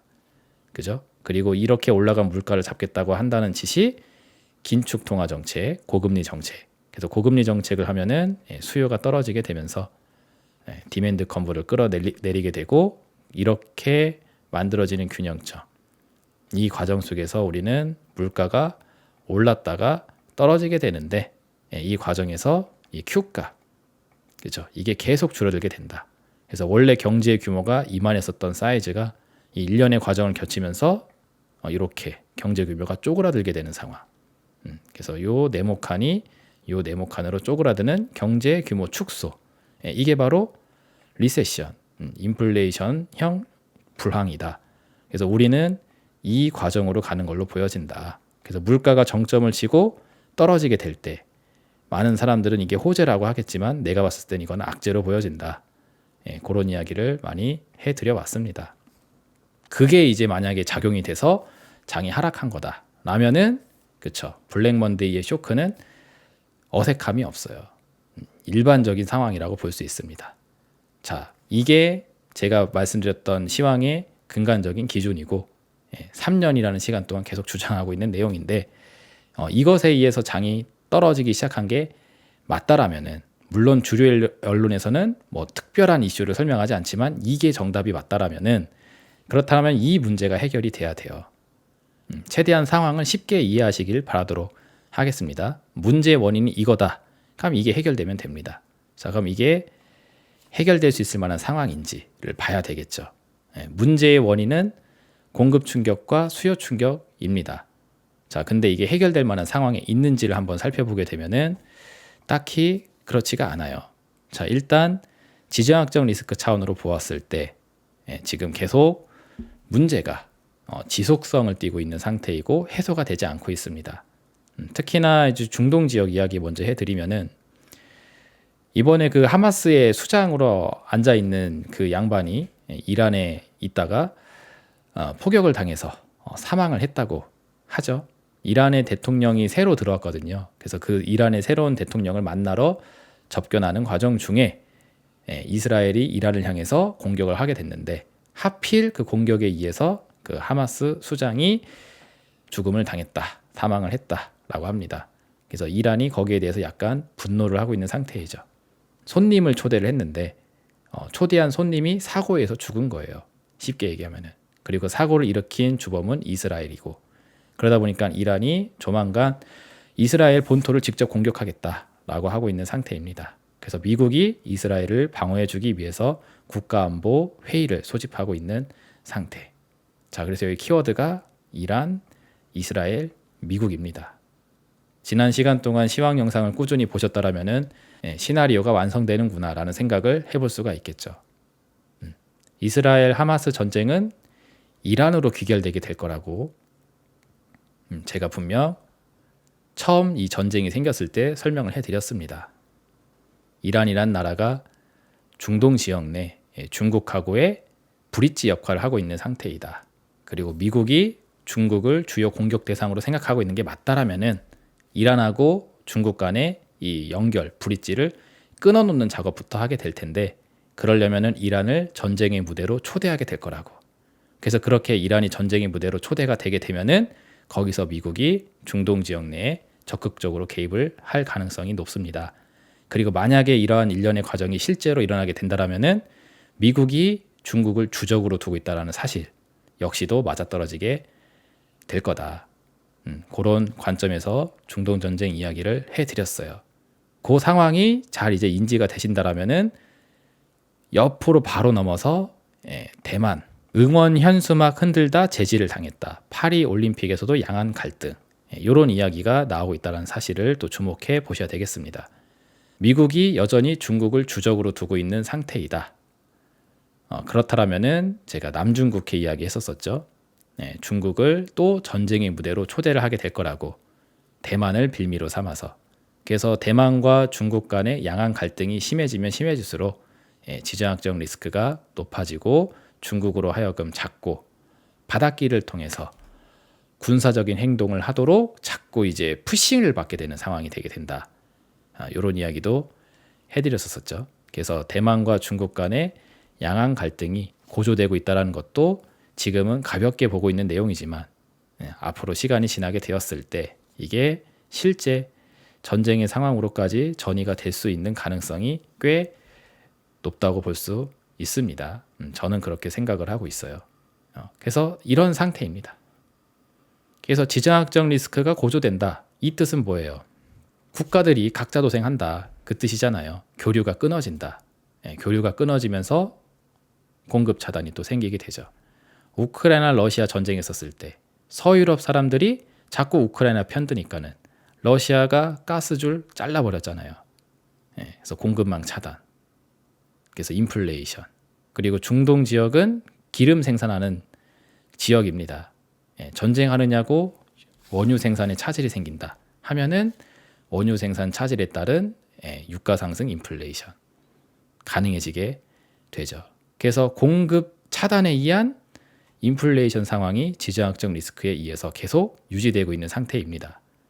그리고 이어서 미국 대선이 다가오고 있는데 트럼프의 당선 가능성이 계속 제기가 되고 있는 상태이죠. 그래서 트럼프가 만약에 미국의 대통령이 된다라면은 2주 이내에 중국 차에다가 고율 관세 조치를 매기겠다라고 하면서 트레이드 워, 무역 장벽을 계속 세워나가고 있는 상태입니다. 그래서 이 관세가 붙는 만큼 어떻게 되죠? 상품 가격에 관세가 붙으면서 전체 상품 가격이 올라가게 되는 인플레이션을 또 경험하게 되고 중국이 여기에 대해서 반항을 하기 위해서 보복 관세를 매긴다든지 혹은 중국에서 갖고 있는 첨단 자재, 원자재에 대한 수출을 규제한다든지 하게 되면은 이것 때문에 또 공급 차단에 따른 인플레이션 문제가 생기게 되게 됩니다. 그리고 인플레이션 문제가 제거가 안 되면은 큰일이죠. 지금 금리 인하를 하겠다고 분위기를 다 잡아놓은 상태인데 여기서 만약에 금리 인하 정책이 또 뒤로 미뤄지게 된다라면은 지금 시장은 금리 인하에 대한 기대를 이미 주시장에다 다 반영을 시켜놓은 상태인데 이게 무너지기가 되게 쉬워지게 됩니다. 그래서 요새 나오는 이야기 보면은 연준이 금리 인하를 너무 늦게 해가지고 지금 입꼬라지가 났다라고 하면서 지금 연준의 파월 탓을 엄청나게 하고 있습니다. 또 일론 머스크가 그 또 선봉장에 있어요.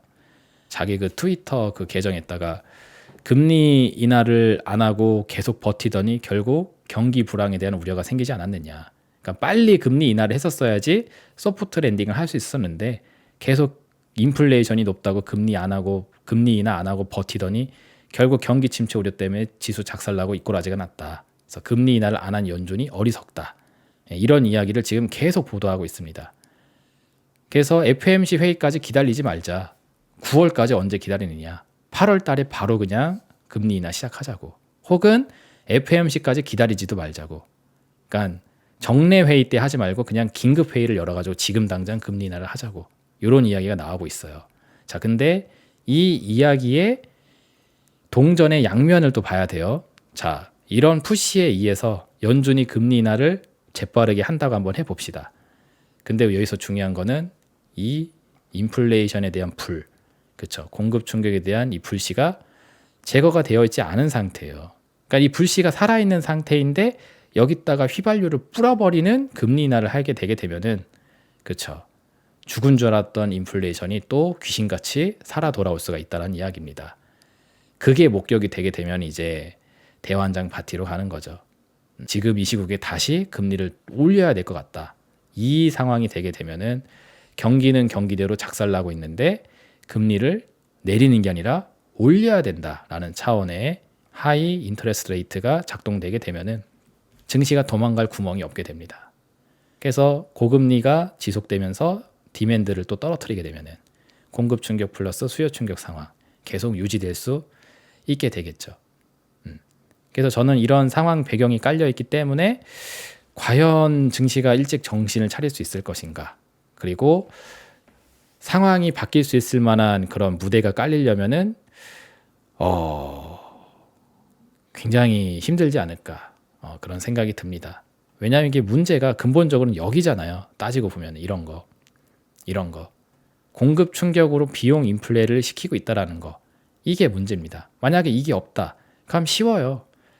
경기를 세차게 그냥 불황 경제로 데려간 다음에 디플레가 생기겠죠. 그러면 디플레가 생기면은 적극적으로 금리를 팍 내려가지고 부양 효과를 이빠이 끌어내게 되면은 됩니다. 그러니까 하나만 문제이면 상관이 없다라는 거죠. 근데 이게 있으니까 이 공급 충격에 따른 인플레이션, 이 옵션이 있다 보니까는 이것 때문에 이게 통화 정책으로는 해결이 안 되는 겁니다. 지난 영상에도 이야기해드렸다시피. 근데 이거는 국제적인 문제잖아요. HTS 방 너머의 문제라고.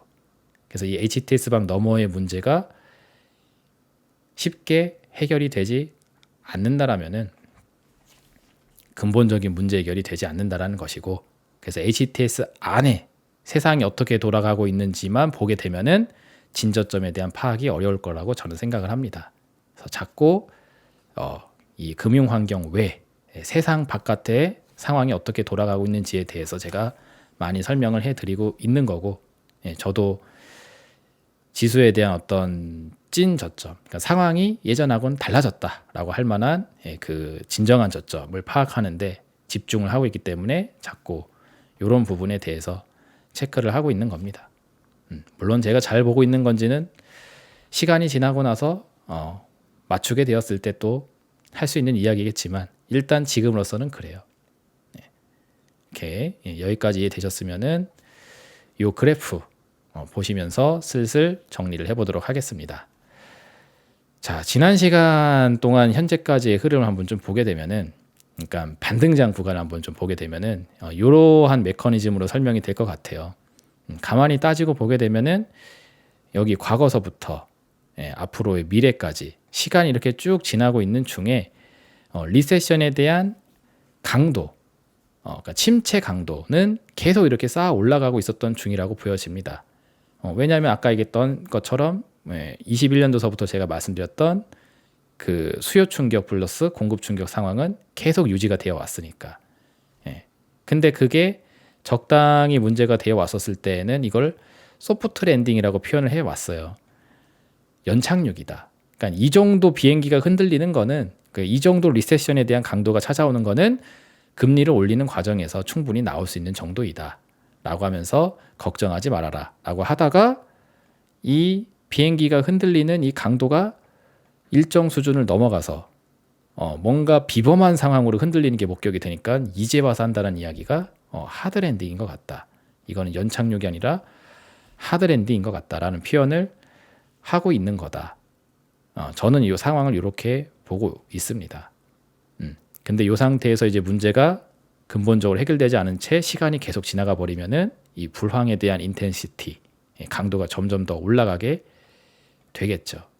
그래서 이걸 정리하면은 이렇게 코로나 유동성 장세, 그때 이후서부터 금리를 올리겠다고 하면서부터 이 공급 충격 플러스 수요 충격 상황은 계속 진행이 되어져 왔습니다.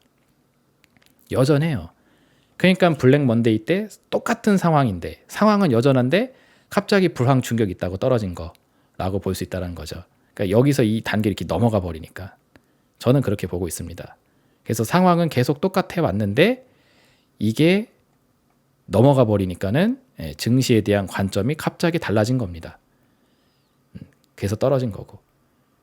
그렇게 저는 블랙 먼데이 상황이 터지게 된 배경을 생각하고 있어요. 그리고 이 상황이 맞다라면은 결국 문제는 과거서부터 현재까지 존재를 해왔고, 그리고 이 문제는 미래에도 영향을 미칠 예정입니다. 근본적인 문제 해결이 안 돼 있으니까. 그러면은 이거 언제 끝나느냐? 어떻게 인플레이션형 불황이 타게 될 수 있을 것이냐? 이 생각을 해봐야 되는데 여기에 대해서는 이미 오래전에 답안을 드렸어요. 제 견해가 아니고 레이 달리오라는 사람의 견해다라고 하면서 빅데트 크라이시스라는 책을 보시면은 이 양반이 인플레이션형 불황에 대해서 아주 자세하게 세세하게 설명을 해놨습니다. 저도 이 책을 보고 나서 인플레이션형 불황에 대한 무서움, 여기에 대한 걸 좀 많이 보게 되었고, 그것 때문에 시황에 대해서 계속 보수적인 견해를 드리고 있는 거기도 하거든요. 왜냐하면 이 사람이 하는 이야기가 제가 들었을 때는 굉장히 설득력 있는 이야기라고 생각이 돼요. 그래서 그 책의 내용 중에 일부분을 제가 가져왔는데, 여기서 인플레이션형 불황에 대한 적절한 대응으로 어떠한 통화 정책을 해야 되는지가 설명이 나와져 있습니다. 그걸 좀 잠깐 읽어드릴게요. 통화정책 위반자가 통화 약세를 좌시하지 않겠다며 엄포를 놓고 실제로는 통화를 예고 없이 평가절하하여 시장에 충격을 안긴다. 이게 적절한 대응이에요. 적절한 대응. 그러니까 통화가 약세되지 않을 거야. 그러니까 우리 통화가 가치가 떨어지지 않을 거야. 그럴 일은 없으니까 걱정하지 마라 라고 해놓고 예고 없이 사람들을 그렇게 생각하게 만들어 놓고 예고 없이 급작스러운 평가절하를 매겨가지고 시장에 충격을 넣어버리라는 거죠. 이게 적절한 대응이라고 설명을 하고 있어요. 쇼크를 주는 거. 이 이야기는 예전 시황 방송에서부터 많이 들으셨을 겁니다. 인플레이션형 불황을 타개할 수 있는 유일한 해결책은 빅쇼크밖에 없다라고 이 사람이 이야기를 하는데 저도 거기에 대해서 상당 부분 동의를 합니다. 그래서 평가 절하폭이 충분히 클 경우, 그러니까 통화 가치가 적당히 박살나는 게 아니라 아주 개아작이 나야 된다는 거죠. 그러면은 야, 상식적으로 여기서 통화 가치가 더 떨어지는 거는 상식적으로 너무 말이 안 된다. 라는 이런 기대 심리가 이제 널리 퍼지게 되었을 때, 그때 이제 바닥에서 매수 매도의 거래가 일어나게 되면서 여기서 저점이 형성되고 이제 상황이 터닝이 된다라는 이야기죠. 그래서 예고 없이 충격을 줘서 상식을 초월하는 수준의 가치 하락을 매겨야지 전환점이 나오게 될 거다. 이게 인플레이션형 불황을 타개할 수 있는 적절한 대응책이다라고 제가 하는 이야기가 아니라 이 레이 달리오라는 양반이 얘기를 하십니다. 그러면은 이제 부적절한 대응은 뭐냐? 다음 화면을 보면은 이제 부적절한 대응에 대해서도 설명을 해놨어요. 부적절한 대응은 이거예요. 정책 위반자가 통화 약세를 허용할 거라는 기대 심리가 만연하다. 그러니까 아까는 적절한 대응은 통화 가치가 떨어지지 않을 거라고 확실하게 기대를 만들어 놓고 그리고 이들을 속여야 된다는 거지, 대중들을. 그게 적절한 대응이고 부적절한 대응은 사람들에게 솔직한 거. 지금 상태가 안 좋아요. 우리 통화 가치가 떨어질 것 같습니다. 라고 하면서 사람들이 어우 우리 통화 또 떨어지네. 원화라고 치면 원화 가치 또 떨어지네. 환율 또 올라가겠네. 라고 하면서 이 통화 가치 하락을 사람들이 인지하게 하는 거예요. 그러면 이제 그거에 의해서 통화 가치가 예상만큼 떨어지게 되겠죠. 그래서 예상만큼 통화 가치가 떨어진다라는 뜻은 인플레이션이 유발된다는 뜻이죠.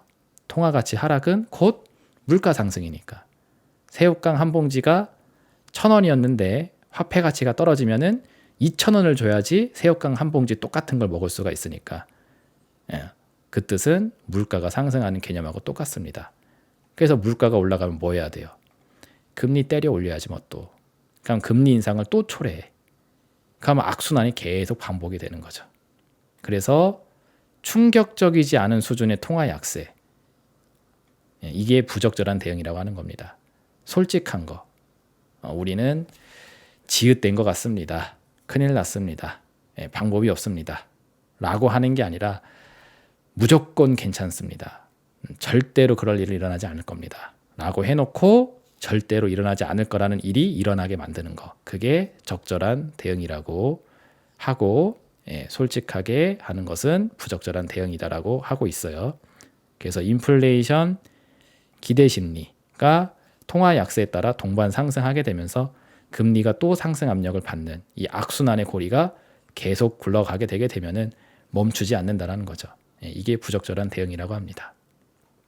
자, 그러면은 이 사람의 이론대로 상황을 한번 다시 정리를 해보자라는 거죠. 자, 그러면 인플레이션형 불황을 타개하기 위해 적절히 대응하는 방법을 택하게 된다라면은 통화 약세를 좌시하지 않겠다는 엄포부터 놔야 되겠죠. 그죠? 자, 미국을 기준으로 한번 설명을 하면은 미국의 달러는 영원한 기축통화 화폐이다. 그래서 미국의 달러가 흔들릴 일은 절대로 일어나지 않을 거다. 라는 확실한 그런 신념을 심어주는 엄포가 먼저 들어와야 될 겁니다. 만약에 트럼프라는 대통령 후보가 대통령이 된다라면은 이런 거는 아마 기가 막히게 하지 않을까 생각이 되네요. 근데 이렇게 해놓고 뭘 해야 돼요? 예고 없이 갑작스런 통화 절하가 일어나야 됩니다. 그래서 미국의 달러가 기축통화의 지위를 스스로 내려놓고 붕괴되는 위험이 막 고조가 되게 되면은 그러면은 그쵸. 세상에 일어나지 않았던, 우리가 거의 해가 동쪽에서 뜨는 것처럼 믿고 있었던 이 달러의 기축통화 지위, 이게 깨지게 되었을 때 엄청난 충격이 찾아올 수 있겠죠. 그래서 이 로직을 걷는다라면은 레이 달리오 형아가 이야기했던 대로 인플레이션형 불황을 타개할 수 있는 적절한 대응책을 피게 되는 겁니다. 그럼 만약에 미국이 이 길을 택하게 될 거다 라면은 이 두 개를 다 해야 돼요. 자, 그럼 이 두 개의 과정은 어떻게 나오기 좋을까? 이 생각까지 해볼 수가 있는데, 제가 봤었을 때는 전쟁입니다. 이를 구사할 수 있는 가장 확실한 방법은 저는 전쟁이라고 봐요. 전쟁을 통해서 미국이 또 다시 한번 세계의 일장이다라는 것을 확실히 보여줄게. 통화 약세를 좌시하지 않겠다는 엄포. 미국은 세계 일장이다. 영원한 기축통화 화폐이다. 라고 해놓고 지는 겁니다. 무너지는 거죠. 혹은 무너지는 척을 하는 거죠. 그러니까 미국의 달러의 기축통화 지위가 붕괴될 수 있다는 위험이 고조되게 되면서 한 번도 일어나지 않았던 2차 세계대전 이후 굳건했었던 미국의 지위가 흔들리게 되면서 위험이 고조되게 되고, 그것이 미국의 달러 화폐를 상식의 수준 이상으로 가치를 떨어뜨릴 수 있는 그런 갑작스런 통화 절하 사건으로 이어지게 할 수 있을 거라고 생각을 해요. 이거만큼 좋은 선택지가 없지 않을까 생각이 됩니다. 냉정하게 따져보았을 때. 그래서 제가 새로운 화약고가 생길 수 있다는 가능성, 그리고 우크라이나 러시아 전쟁, 그리고 중동 지역의 전시 상황이 해소되지 않고 계속 유지되고 있다는 점, 이런 거에 대한 부분을 계속 얘기하는 겁니다. 예전에 뭐 전시경제 역학 이런 이야기도 하면서 금융 시스템이 지금 전시 상황에서 구사되는 시스템으로 가고 있다, 이런 이야기도 많이 해드렸던 거고요. 그래서 이런 부분이 잘 잡혔었다라면은 이렇게 오늘 방송 정리를 해드리도록 하겠습니다. 자, 8월 5일에 발생됐었던 블랙 먼데이, 요걸 기준으로 먼저 설명을 할게요. 이 사건은 대다수가 갑작스럽게 발생한 증시 쇼크라고 여기게 될 텐데, 제가 보는 입장에서는 그렇지가 않다. 그간 외면했었던 불황 문제, 특히나 인플레이션형 불황 문제, 이것을 직면하면서 찾아온 거죠. 근데 그걸 외면하면서 증시는 올라갔었잖아요. 그죠? 그래서 그걸 올라갔었던 상황이, 저는 그걸 비정상으로 보는 거고, 지금 떨어지는 상황이 오히려 정상적인 상황으로 회귀하는 거에 불과하다고 생각을 하고 있습니다. 근데 그 과정에서 급등락을 막 하죠. 오늘 또 지수 뭐 반등도 꽤 많이 하긴 했습니다. 화요일 날. 내일 또 어떻게 될지 모르겠지만, 아무튼 이런 주가 시세가 등락을 보이면서 갑작스레 떨어졌다 갑작스레 올라가고 막 하다 보니까는 뭔가 이렇게 혼란스러울 수 있어요. 근데 저는 21년도서부터 현재까지 단 하나의 기준만 설명을 해드리고 있습니다. 인플레이션형 불황을 지속하게 하는 공급 충격 플러스 수요 충격 상황. 그죠? 그래서 주가 시세의 등락을 계산하려고 노력하시기보다는 이 근본적인 문제인 펀더멘털 개선, 그죠? 요게 진행될 수 있을지에 대한 그 시황 변화에만 집중하는 게 중요할 거라고 보여집니다. 그래서 또 장 떨어져서 만약에 코스피 예를 들어서 뭐 2200이 깨지고 막 그런 상황이 온다고 한번 해볼게요. 그러면은 지수가 또 몇 포인트까지 떨어질까요? 막 이런 거 뭐 물어보시고 할 것 같은데 모릅니다. 올라가는 것도 어디까지 올라갈지 모른다고 했잖아요. 다만 중요한 거는 현실을 외면하고 있는 상승이다. 그래서 과열이 진행될수록 현실과의 괴리를 두고 있는 상황임은 제가 보는 입장에서는 분명한 걸로 보여진다. 그런 입장만 계속 일관되게 말씀해 드렸습니다. 그리고 만약에 이게 하락 충격이 또 막 진행된다고 해볼게요. 우리가 흔히 이야기하는 하락 시파가 터진다고 한번 해봅시다. 그때 또 몇 포인트까지 떨어질까요? 궁금하실 수 있는데 몰라요. 저도 알 수가 없습니다. 그저 저는 이것만 볼 거예요. 이것만. 상황이 어떻게 변화하는지, 그리고 그 변화하는 상황이 목격이 될 때 그때 지수가 몇 포인트인지를 보고 그때 찍혀있는 주가 지수가 제가 생각하는 진정한 저점, 21년도서부터 봐왔던 시황 상황의 종결점, 더 이상 제가 하락론자가 되지 않을 수 있는 그 진저점이 이런 변화를 통해서 나올 거라고 생각을 합니다. 그래서 그게 몇 포인트인지를 지금 계산하려고 하기보다는 그냥 현상 투자 전략을 유지하면서 시황에 집중하면서 가다가 시황의 변화가 목격이 되게 되었을 때 여기쯤에서 이제 터닝이 되겠구나 라는 생각을 가지고 그때 찍혀 있는 주가 지수가 여기서 그러면은 터닝이 일어나려고 하겠구나 이렇게 한번 보자라는 거죠. 저는 그 생각 일념으로 상황을 보고 있습니다. 근데 그때 찍혀 있는 주가 지수가 어쩌면은 다소 충격적인 자리가 될 수도 있다라는 점, 거기에 대한 부분은 인지를 하면서 봐야 되겠죠. 이렇게 해서 이번에 있었던 이 폭락장 상황에 대한 정리를 해 드렸고요. 그리고 이런 블랙 먼데이 사건이 있기 전에 큰손 자금들이 엑시트를 했는데 이게 어떠한 배경에서 엑시트를 하게 됐는지에 대한 배경까지 이해해 보시게 되게 되면은 상황이 좀 보통 상황은 아니구나 라는 생각을 충분히 해보실 수 있을 거라고 생각이 됩니다. 오래전서부터 제가 구축해 드렸던 시황관을 잘 유지하고 계셨던 분들은 충격적이지 않게 상황을 지금 잘 진행하고 있을 거라고 생각이 되는데, 앞으로도 여러분들이 시황에 계속 집중할 수 있는 그런 영상 계속 꾸준히 업로드 해드릴 예정이니까 구독, 좋아요, 알림 설정 잘 유지해 놓으시고 다음 주에 또 새로운 내용으로 인사드리도록 할 테니 그때 또 후속 흐름 같이 또 체크해보는 시간 가져보시길 바라도록 하겠습니다. 자, 그럼 여기까지 해서 저는 이제 물러가도록 하겠습니다. 다음에 새로운 내용으로 다시 인사드리도록 할게요. 감사합니다.